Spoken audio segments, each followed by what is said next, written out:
Welcome to IMI ஐடர் channel friends. இன்றைக்கான video நம்ம என்ன பார்க்க போகிறோம்னா, ஹிந்துஸ்தான் ஏரோநாட்டிக்கல் லிமிட்டெடில் வந்து வேக்கன்சிஸை வந்து அனௌன்ஸ் பண்ணியிருக்காங்க ஃப்ரெண்ட்ஸ். இதற்கான வேக்கன்சி பொறுத்தளவில் அவங்க நவரத்னா சென்ட்ரல் பப்ளிக் செக்டாரில் வந்து இருக்கும். இதுக்கு வந்து என்ன ஒர்க் எப்படி இருக்கும் அப்படின்னு வந்து கீழே வந்து இன்ஸ்ட்ரக்ஷன் கொடுத்துருக்காங்க. State of technology, designing and development, manufacturing, repair aircraft and helicopter, aero engine அப்படின்னு சொல்லியிருக்காங்க. இண்டஸ்ட்ரியல் அண்டு டர்பைன் அப்படின்னு சொல்லியிருக்காங்க ஃப்ரெண்ட்ஸ். அதாவது வந்து ஏரோப்ளைனு, ஹெலிகாப்டர்கள் அதோடைய உதிரி பாகங்கள் ரெடி பண்ணுறது, ரிப்பேர் பண்ணுறது, அந்த மாதிரி ஒர்க் இருக்குன்னு வந்து இதில் வந்து தெளிவாக சொல்லியிருக்காங்க. வேக்கன்சியை பொறுத்தவரை ரொம்பவும் கம்மியான ஒரு வேக்கன்சி தான் ஃப்ரெண்ட்ஸ்.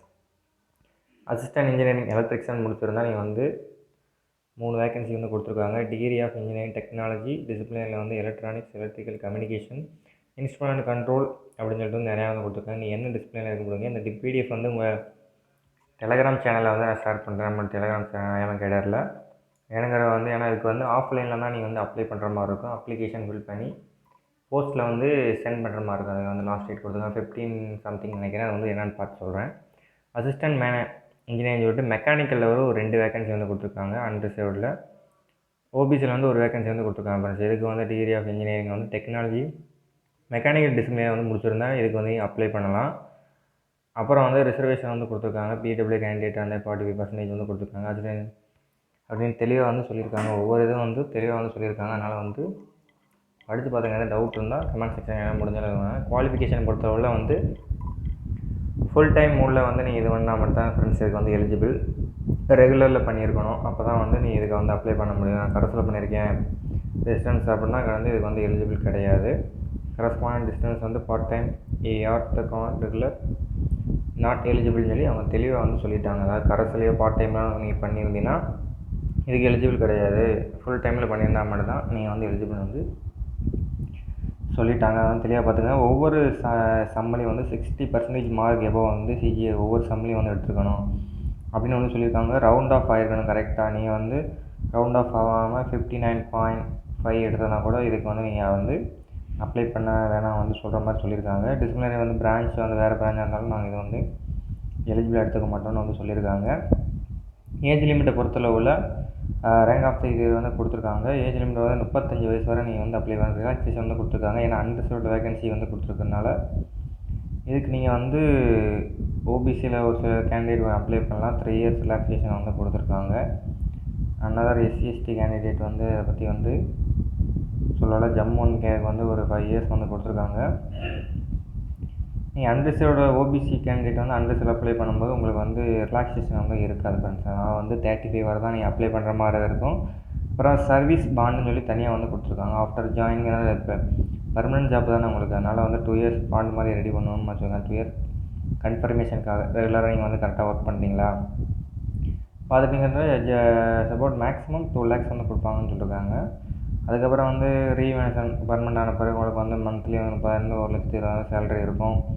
பேசிக் பே இருக்கும். அதுக்கப்புறம் வந்து dress allowance, company accommodations, home rent allowance, performance வந்து ரேட் பேர் leave, medical facility, provide the fund, graduate extra உங்களுக்கு இருக்குதுன்னு வந்து சொல்லியிருக்காங்க ஃப்ரெண்ட்ஸ். அப்புறம் ரன்னிங் பேசிக் பேல தான் அண்டர் த கேஃபே சிஸ்டம் அப்படின்னு சொல்லியிருக்காங்க. என்னன்னு தெரில சரியாக. ஹவு டு அப்ளையில் வந்து இந்த வெப்சைட்டில் தான் நீங்கள் பண்ணுற மாதிரி இருக்கும். 500 வந்து இதுக்கு வந்து ஃபேஸ் பே பண்ணுற மாதிரி இருக்கும். A4 ஷீட்டில் வந்து பிரிண்ட் அவுட் எடுத்த அப்ளிகேஷன் வந்து கீழே லாஸ்ட் பேஜில் வந்து கொடுத்துருக்காங்க. அதை வந்து தெளிவாக வந்து இது பண்ணுங்க. அதுக்கப்புறம் வந்து இந்த அட்ரஸ் தான் நீங்கள் வந்து சென்ட் பண்ணுற மாதிரி இருக்கும். இந்த manager of recruitment Hindustan Aeronautical Limited Aviation division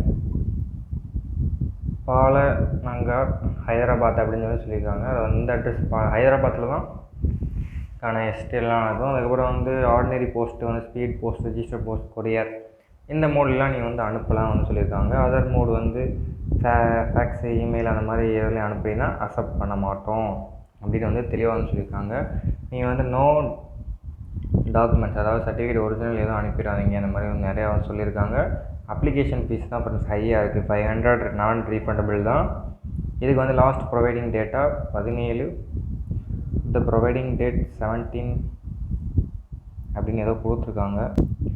8/5க்குள்ளே வர்ற மாதிரி இது வந்து அப்ளிகேஷன் நீங்கள் வந்து அனுப்பிங்க ஃப்ரெண்ட்ஸ் அப்படின்னு சொல்லியிருக்காங்க. அதில் பார்த்து அனுப்பிங்க. அப்ளிகேஷன் ஃபீஸ் ஹையாக இருக்கும்னு பிரச்சனை இல்லை. அதுக்கு வந்து டிடி எடுத்து நீங்கள் வந்து ஃபார்வர்ட் பண்ணுற மாதிரி இருக்கும். அப்புறம் செலெக்ஷன் ப்ராசஸை பொறுத்தளவில் உங்களுக்கு வந்து ரிட்டன் எக்ஸாம் வந்து கண்டக்ட் பண்ணுறாங்க. இந்த ரிட்டன் எக்ஸாமில் எவ்வளோ வந்து நீங்கள் ஸ்கோர் பண்ணுறீங்களோ அதை பொறுத்து தான் உங்களை வந்து இது பண்ணுவாங்க. அப்புறம் entire processing including the external rule of company rule எல்லாம் வந்து பார்ப்பாங்க அப்படின்னு சொல்லியிருக்காங்க. அதுக்கப்புறம் வந்து இதுக்கான ரிசல்ட் வந்து அவங்களுடைய www.HAIndian.co.in அதில் வந்து இது பண்ணுவாங்க. ரிட்டன் எக்ஸாம் வந்து 2.5 மணி நேரம் நடக்கும்.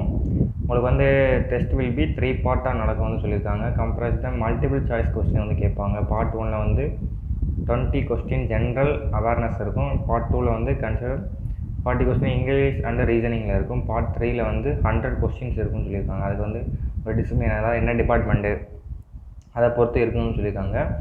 ஈச் கொஸ்டினுக்கு வந்து carries 1 mark and no negative mark, அதாவது நெகட்டிவ் மார்க் வந்து இல்லை அப்படிங்கிறத வந்து தெளிவாக வந்து கொடுத்துருக்காங்க. நீங்கள் இன்ட்ரெஸ்ட்டாக இருக்கிறவங்க வந்து இதுக்கு வந்து கண்டிப்பாக அப்ளை பண்ணலாம். அப்புறம் கேண்டிடேட் அப்புறம் ரிட்டர்ன் எக்ஸாம் வந்து ஓன் காஸ்ட்டில் தான் வந்து நீங்கள் இது பண்ணணும். நான் டேட்டில் வந்து கரெக்டாக வந்துடணும். அட்மிட் கார்டு வந்து உங்களுக்கு வந்து மெயிலில் தான் சென்ட் பண்ணுவோம் அப்படின்னு சொல்லியிருக்காங்க. அப்புறம் வந்து நீங்கள் போகும்போது ஒரிஜினல் ஐடி, கவர்மெண்டால் அங்கீகரிக்கப்பட்ட ஐடி வந்து கொண்டு வரணும்னு சொல்லியிருக்காங்க. ஃபோட்டோ காப்பி, ஆதார் கார்டு இருக்கட்டும், டிரைவிங் லைசன்ஸு, ஓட்டு ஐடி, இந்த மாதிரி ப்ரூஃப்ஸ்லாம் வந்து நீங்கள் வந்து கரெக்டாக எடுத்து வச்சுக்கோங்க. எக்ஸாமுக்கு ஒரு நாளைக்கு முன்னாடி போய் ஹைதராபாத்தில் தான் மேக்ஸிமம் நடக்கும் வந்து சொல்லுவாங்க. அதே வந்து ஒவ்வொரு பாயிண்ட்டாக வந்து கொடுத்துருக்காங்க. அதுக்கப்புறம் வந்து அப்ளிகேஷன் வந்து கீழே லாஸ்ட் பேஜில் வந்து அவங்களுக்கே தெரியும், ஹெல்ப்லைன் நம்பர்லாம் கொடுத்துருக்காங்க. எதாவது டவுட் இருக்குது இந்த அப்ளிகேஷனை பற்றி அப்படின்னா நீங்கள் வந்து அப்ளிகேஷன் வந்தாச்சு ஃப்ரெண்ட்ஸ். இதைத்தான் நீங்கள் வந்து அப்படின்னா அப்ளிகேஷன் போஸ்டல் நம்பர் வந்து அவங்க வந்து பார்த்துக்குவாங்க. செல்ஃப் அட்டஸ்டேஷன் அப்படின்னு சொல்லி photo recent passport size photo ஒட்டி அதில் வந்து இது பண்ணிக்கோங்க. எல்லாமே கேபிட்டலில் வந்து ஃபில் பண்ணிக்கோங்க. உங்களோட நேமு, ஜெண்டர், மேலாக ஃபீமேலும் வந்து இதுக்கு அப்ளை பண்ணலாம். ஃபீமேல் வந்து கொடுத்துருக்காங்க. ஆனால் மேல் எதுவும் மென்ஷன் பண்ணலை, அதனால் வந்து சரியாக தெரியல. மேல் வந்து ஃபீமேலும் இதுக்கு வந்து எலிஜிபிள் தான், ஒன்றும் பிரச்சனை இல்லை. அப்புறம் ஃபாதர் நேம், மதர் நேம்ஸ் வந்து கரெக்டாக ஃபில் பண்ணிக்கங்க. அப்புறம் வந்து சப் நேம் எதுன்னு மேடாக இருந்தால் உங்களுக்கு வந்து இது ஒன்று இருக்குங்க அப்படி சொல்லியிருக்காங்க. சபாஸ் நேம் சொல்லியிருக்காங்க, சரியாக தெரில. டேட் ஆஃப் பர்த்து வந்து கொடுத்துருக்காங்க, அதை வந்து கரெக்டாக ஃபில் பண்ணிக்கோங்க. அதுக்கப்புறம் டொமஸ்டியல் இந்தியன், எந்த ஸ்டேட்டில் இருக்கீங்க அப்படின்னு சொல்லிட்டு வந்து கொடுத்துருக்காங்க.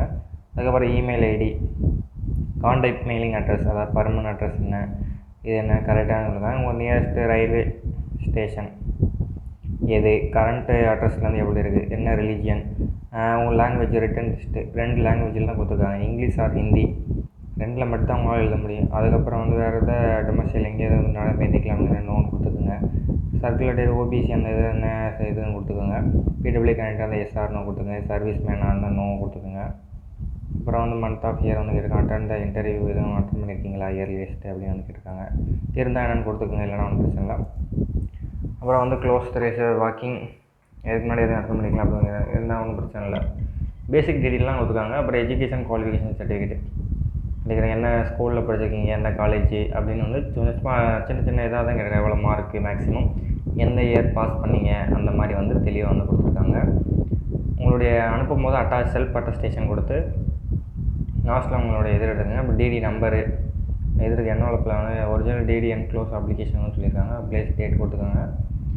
அதுக்கப்புறம் எதுக்கு டிடி எடுக்கணும் அதை பார்த்துட்டு அதுக்கு ஏற்றப்பில் வந்து டிடி எடுத்து வச்சு இதில் அனுப்பிடுங்க. அது வந்து என்ன டிடி நேம் எடுக்கணும்னு மேலே வந்து கொடுத்துருக்காங்கன்னு வந்து இது வந்து மென்ஷன் பண்ணல. அதை வந்து பார்த்துக்கிட்டு கரெக்டாக வந்து கொடுத்து அனுப்பிடுங்க. இதற்கான வேலைவாய்ப்பெல்லாம் உங்களுக்கு வந்து ஹைதராபாத்தில் தான் வந்து இருக்கும் ஃப்ரெண்ட்ஸ். ஹைதராபாத்தில் தான் நீங்கள் ஒர்க் பண்ணுற மாதிரி இருக்கும். உங்கள் லைஃப் செட்டில்மெண்ட் அங்கே தான் இருக்கணும். பார்த்துங்க, நல்ல ஒரு ஆஃபர் தான். 2 இயர்ஸ் வந்து உங்களுக்கு வந்து டெம்பரவரி மாதிரி இது பண்ணிட்டு அதுக்கப்புறம் வந்து பர்மனெண்ட் பண்ணிடுவாங்க. அதெல்லாம் ஒன்றும் பிரச்சனை இல்லை. இது உங்களுக்கு நார்மலான ஒரு கவர்மெண்ட் ஜாப் தான். மேலே வந்து கொடுத்துருக்காங்க பாருங்க, கவர்மெண்ட் ஆஃப் இந்தியன் என்டர்பிரனர்ஷிப் அப்படின்னா வந்து ஒரு டைப் மாதிரி வந்து சொல்லலாம். அதெல்லாம் வந்து சொல்லலாம். Okay friends, thank you for this video. இப்படி நம்ம பிடிச்சிருந்தா லைக் பண்ணிவிட்டு சப்ஸ்கிரைப் பண்ணிட்டு பக்கத்தில் பெல் ஐக்கான கிளிக் பண்ணிங்க. நமக்கு ஒரு மோட்டிவேஷனாக இருக்கும், அதுக்காக சொல்கிறேன். Thank you for this video friends. Okay.